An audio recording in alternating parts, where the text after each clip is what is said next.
Price action के साथ combine करके आज मैं सिखाने वाला हूं आप लोगों को स्कैल्पिंग की एक बहुत ही शानदार स्ट्रेटेजी जो कि मैं भी डेली यूज करता हूं। तो पेन और पेपर लेके अपने नोट्स बनाने के लिए रेडी हो जाओ गाइस। अगर ट्रेडिंग में कोई सबसे अच्छी स्ट्रेटजी है तो वह है ट्रेंड के साथ ट्रेड करना। और मैं भी ट्रेंड के साथ ट्रेड करना पसंद करता हूं। लेकिन हम सभी जानते हैं कि मार्केट में हमेशा ट्रेंडिंग मूवमेंट नहीं होती, बल्कि ज्यादातर समय लगभग 80% प्राइस साइडवेज रहती है।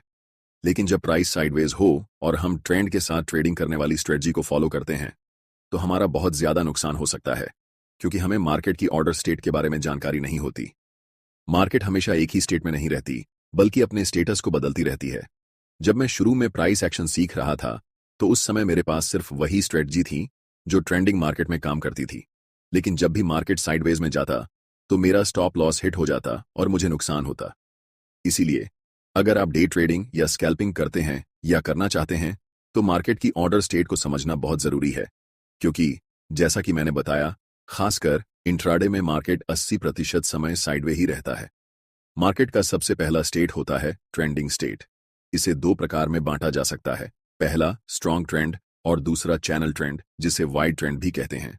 अगर आपको चार्ट्स पर इस तरह का ट्रेंड दिख रहा है तो यह एक स्ट्रॉन्ग डाउन ट्रेंड है। यहां आप साफ देख सकते हैं कि प्राइस लगातार नीचे गिर रही है। जब मार्केट में ट्रेंड स्ट्रॉन्ग होता है तो प्राइस छोटे छोटे रिट्रेसमेंट लेकर तेज मूवमेंट करता है, चाहे वह अप ट्रेंड हो या डाउन ट्रेंड।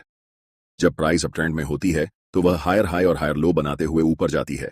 जब प्राइस डाउन ट्रेंड में होती है तो वह लोअर हाई और लोअर लो बनाते हुए नीचे गिरती है। लेकिन इस केस में प्राइस डाउन ट्रेंड में है, जहां आपको साफ दिख रहा है कि लोअर हाई और लोअर लो बन रहे हैं, यानी प्राइस लगातार नीचे की तरफ जा रही है। इस सिचुएशन में आपको बहुत स्ट्रांग तरीके से ट्रेंड को फॉलो करना है। इसका मतलब है कि आपको वही स्ट्रेटजी अप्लाई करनी है जो ट्रेंडिंग मार्केट के लिए बनी होती है। क्योंकि प्राइस डाउन ट्रेंड में है, हमें यहां सिर्फ सेलिंग के लिए ही अपॉर्चुनिटी खोजनी है। इस एग्जाम्पल में मैंने 20 मूविंग एवरेज इंडिकेटर को अप्लाई किया है और आप देख सकते हैं कि जब भी प्राइस इस लाइन को टच करती है तो वह रिवर्स होकर वापस डाउन ट्रेंड कंटिन्यू करती है। यह दिखाता है कि प्राइस अभी भी स्ट्रांग डाउन ट्रेंड में है। अब हम दूसरे टाइप के ट्रेंड को समझते हैं, जिसे वाइड ट्रेंड या चैनल ट्रेंड कहा जाता है। जब डाउन ट्रेंड में प्राइस का रिट्रेसमेंट ज्यादा बड़ा हो जाता है तो हमें चार्ट पर इस तरह के चैनल देखने को मिलते हैं। इस केस में हम ऊपर के सभी रिवर्सल पॉइंट्स को कनेक्ट करके अपर ट्रेंड लाइन ड्रॉ कर सकते हैं और निचले रिवर्सल पॉइंट्स को कनेक्ट करके लोअर ट्रेंड लाइन बना सकते हैं। इस तरह के चैनल में हमारे पास बाइंग और सेलिंग दोनों की अपॉर्चुनिटी होती है। हम चैनल के लोअर रिवर्सल पॉइंट पर बाय पोजीशन में एंट्री कर सकते हैं और चैनल के अपर रिवर्सल पॉइंट पर सेल पोजीशन में एंट्री कर सकते हैं। हालांकि हमारे पास बाय और सेल दोनों की अपॉर्चुनिटी होती है, लेकिन अगर ज्यादा कंसिस्टेंटली ट्रेड जीतनी है तो हमें ट्रेंड के साथ ट्रेड करना होगा। जैसे कि इस केस में अगर प्राइस डाउन ट्रेंड चैनल में है तो सेल पोजीशन की ट्रेड्स लेने से ज्यादा प्रॉफिट होने के चांस होंगे। हम यहां पर एक बाय पोजीशन ले सकते थे, फिर जब अपर ट्रेंड लाइन पर प्राइस हिट होती तो हमें एक बेयरिश कैंडल देखने को मिलती। ये इन्वर्टेड हैमर कैंडल थी, जिसे हम पिन बार कैंडल भी कहते हैं। यहां पर हम सेल ट्रेड ले सकते थे। इसके बाद जब प्राइस लोअर ट्रेंड लाइन पर आई तो हमें एक बुलिश इंगुल्फिंग कैंडल देखने को मिली, जहां से हम बाय पोजीशन ले सकते थे। फिर जब प्राइस दोबारा अपर ट्रेंड लाइन पर हिट हुई तो हमें एक बेयर इंगुल्फिंग कैंडल दिखी, जहां से हम सेल पोजीशन ले सकते थे।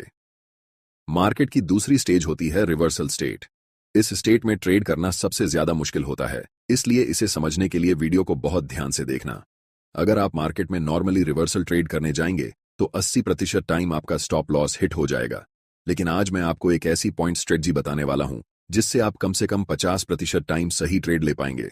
मार्केट में प्राइस कभी भी रैंडम मूव नहीं करता, उसे चाहिए होता है स्टॉप लॉस। अगर आपने नोकिया के पुराने फोन में स्नेक गेम खेला होगा तो आपको पता होगा कि स्नेक वहीं जाता है जहां उसका खाना होता है। इसी तरह मार्केट में भी प्राइस वहीं जाता है जहां स्टॉप लॉस होते हैं। अगर हम इसी चार्ट में सबसे रिसेंट लोअर लो को देखें तो लास्ट सेकंड लोअर लो सबसे नीचे बना हुआ है।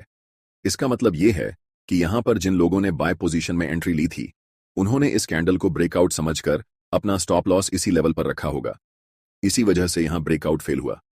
मार्केट ने इन दोनों स्टॉप लॉस को हिट किया और जैसे ही इस प्राइस को ब्रेक किया, आप देख सकते हैं कि इसी पॉइंट से प्राइस रिवर्स हो गई।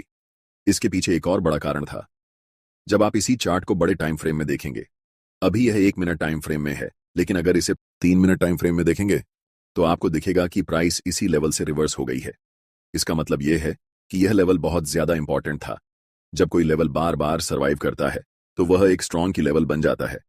यही वजह थी कि जब अगली बार प्राइस इस लेवल पर आई तो यहीं से रिवर्स कर गई। इस जगह पर बाय पोजीशन लेने के लिए हमारे पास कई स्ट्रॉन्ग कंफर्मेशन थे। पहला ये कि यह एक इंपॉर्टेंट की लेवल था। दूसरा, यह 1 मिनट के टाइम फ्रेम पर स्टॉप लॉस हंटिंग हुई। हमेशा ध्यान रखना कि स्टॉप लॉस हंटिंग छोटे टाइम फ्रेम पर ज्यादा वैलिड होती है, जबकि बड़े टाइम फ्रेम पर की लेवल, सप्लाई और डिमांड जैसी चीजें ज्यादा इंपॉर्टेंट होती हैं। तीसरा, इस इंपॉर्टेंट ट्रेंड लाइन का ब्रेकआउट होना, और वह भी एक स्ट्रॉन्ग बुलिश कैंडलस्टिक पैटर्न के साथ। इन चारों कंफर्मेशन के बाद हम यहां पर बाय पोजीशन में एंट्री करते हैं। ट्रेड में एंट्री करने के लिए इस ब्रेकआउट कैंडल के हाई पर एक लाइन मार्क करनी होगी, और जब भी नेक्स्ट कैंडल इस लेवल को ब्रेक करेगी तब हमें बाय पोजीशन में एंट्री करनी है। स्टॉप लॉस नियरेस्ट लो पर होगा और टारगेट के लिए हम प्रीवियस की लेवल को रख सकते हैं। आप देख सकते हैं कि प्राइस यहां से हायर हाई बनाते हुए ऊपर की तरफ बढ़ती है और हमारा टारगेट हिट करता है। तीसरा और सबसे महत्वपूर्ण मार्केट स्टेट ब्रेकआउट स्टेट होता है। ब्रेकआउट ट्रेड्स में अक्सर बहुत अच्छे प्रॉफिट देखने को मिलते हैं, क्योंकि जब ब्रेकआउट होता है तो प्राइस में एक बड़ा मोमेंटम देखने को मिलता है।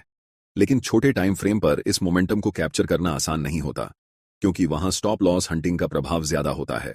इस वजह से कई बार नए ट्रेडर्स सिंपल ब्रेकआउट को देखकर ट्रेड में एंट्री ले लेते हैं, लेकिन उनका स्टॉप लॉस हिट हो जाता है। अगर हम स्क्रीन पर दिख रहे चार्ट को देखें तो यहां प्राइस एक स्ट्रॉन्ग कंसोलिडेशन जोन में फंसा हुआ था। हमेशा यह ध्यान रखना चाहिए कि कंसोलिडेशन जोन के अंदर ट्रेड नहीं लेना चाहिए, क्योंकि यहां मार्केट बार बार स्टॉप लॉस हंट करता है। जब हमें इस रेंज का पहला ब्रेकआउट मिला तो प्राइस ने एक रेड कैंडल बनाई और तुरंत रिवर्स हो गया। लेकिन जब असली ब्रेकआउट हुआ तो देखा जा सकता है कि कैंडल कितनी बड़ी बनी है। इस तरह की कैंडल में आमतौर पर रिटेलर एंट्री नहीं लेते, क्योंकि उन्हें लगता है कि स्टॉप लॉस बहुत बड़ा हो जाएगा और रिस्क रिवॉर्ड उनके फेवर में नहीं रहेगा। सही तरीके से एंट्री करने के लिए हमेशा रिट्रेसमेंट का इंतजार करना चाहिए। जब प्राइस वापस उसी लेवल तक आए जो पहले सपोर्ट था और अब रेजिस्टेंस बन चुका है, तभी हमें सही एंट्री मिलती है। इस चार्ट में हमें उस लेवल पर इन्वर्टेड हैमर कैंडल देखने को मिली, जो कि एक रिवर्सल कैंडलस्टिक पैटर्न होता है। इस कैंडल के लो पर एक लाइन मार्क की जाती है, और जब अगली कैंडल इस लाइन को ब्रेक करती है तब सेल पोजीशन में एंट्री ली जाती है। इस तरह हमारी एंट्री बेहतर होती है, स्टॉप लॉस छोटा होता है और टारगेट बड़ा मिल सकता है। स्टॉप लॉस सेट करने के लिए रिवर्सल कैंडलस्टिक पैटर्न के ऊपर थोड़ा सा स्पेस देना चाहिए, ताकि मार्केट की वोलेटिलिटी के कारण स्टॉप लॉस जल्दी हिट ना हो। टारगेट के लिए पिछले महत्वपूर्ण लेवल्स को ध्यान में रखा जा सकता है। अगर इस पूरे प्रोसेस को सही से फॉलो किया जाए तो ट्रेडिंग में सफलता की संभावना बढ़ जाती है। इस चार्ट में भी देखा जा सकता है कि प्राइस ने लोअर लो और लोअर हाई बनाते हुए हमारा टारगेट हिट कर दिया। आई होप गाइस वीडियो आप लोगों को पसंद आई होगी। अगर कोई सा भी डाउट है स्कैल्पिंग ट्रेडिंग से लेकर तो नीचे कमेंट जरूर करना। बाकी मिलता हूं आप लोगों से किसी और वीडियो में। जब तक के लिए जय श्री राम भाइयों।